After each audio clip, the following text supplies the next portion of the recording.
jamais voulu être président de la CGM. Je n'avais jamais voulu et je n'avais jamais pensé y faire. Je suis rentré à la CGM. Il n'y a plus beaucoup d'industriels au Maroc. On sait que la politique industrielle du Maroc, sur ces 15 dernières années, depuis le plan émergence, n'a pas donné des résultats extraordinaires.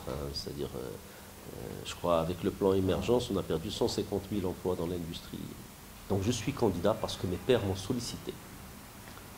Et parce que j'ai beaucoup de demandes et qui ont fini par me convaincre. C'est-à-dire, pour être président de la CGM, être président de la CGM, ce n'est pas un statut, c'est une mission. Et cette mission, je la prends parce que un nombre important de mes pairs, de très grandes entreprises jusqu'aux PME et TPE, m'ont demandé d'être candidat à la présidence de la CGM. Et j'ai donné ma parole, et donc ma parole, je ne la retire pas, et j'irai jusqu'au bout.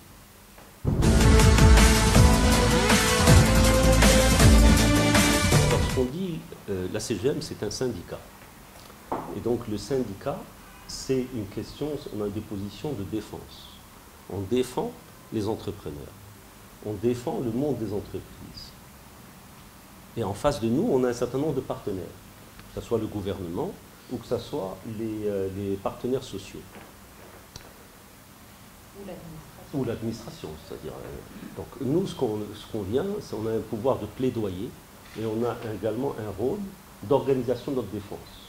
Donc pour pouvoir défendre les entreprises, il faut comprendre quels sont les enjeux, pas uniquement les enjeux politiques, mais d'abord quels sont les enjeux d'abord de l'entreprise. Après les éléments de la négociation, il y a des tas de personnes qui peuvent intervenir pour pouvoir faire passer les messages là où il faut. Au niveau de la CGM, on ne prend pas de décision, on les induit. Et puis je dirais de façon plus approfondie. Disons, au niveau du développement économique, les enjeux ne doivent pas faire l'objet d'un compromis, mais doivent être mieux négociés, doivent être mieux préparés, doivent être mieux anticipés. Et on devrait se rapprocher du modèle qui existe en Europe, qui est davantage un modèle de contrat. C'est-à-dire on n'arrive plus à être, disons, une société qui est basée sur le compromis, mais plutôt une société qui est basée sur le contrat. C'est la raison pour laquelle la défense des entreprises, elle demande une meilleure organisation des métiers, elle demande une meilleure surveillance du marché, et là il n'y a absolument rien de politique là-dedans. C'est une question d'abord de connaissance de notre environnement économique, une meilleure connaissance de l'entreprise, et donc on a beaucoup plus de capacité de persuasion parce qu'on aura beaucoup plus de capacité d'anticipation, et même par l'anticipation, on est capable de comprendre ce que va nous être proposé et d'avoir une réponse adaptée aux propositions souvent tardives que le gouvernement fait au patronat pour effectivement commenter ou challenger un texte ou une politique.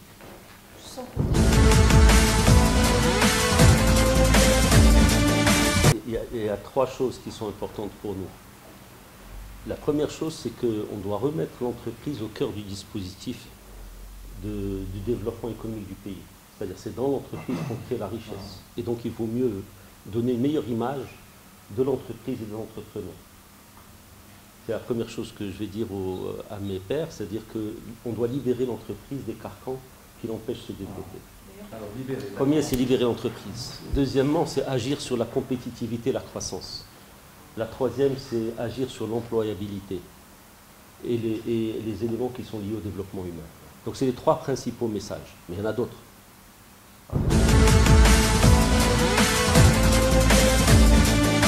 Donc, bon, mon concurrent ne m'intéresse pas, pour être franc. Ce qui m'intéresse, c'est les entreprises du Maroc. Moi, ces problèmes-là, je les vis. Les problèmes des entrepreneurs, je les vis. Je ne les lis pas.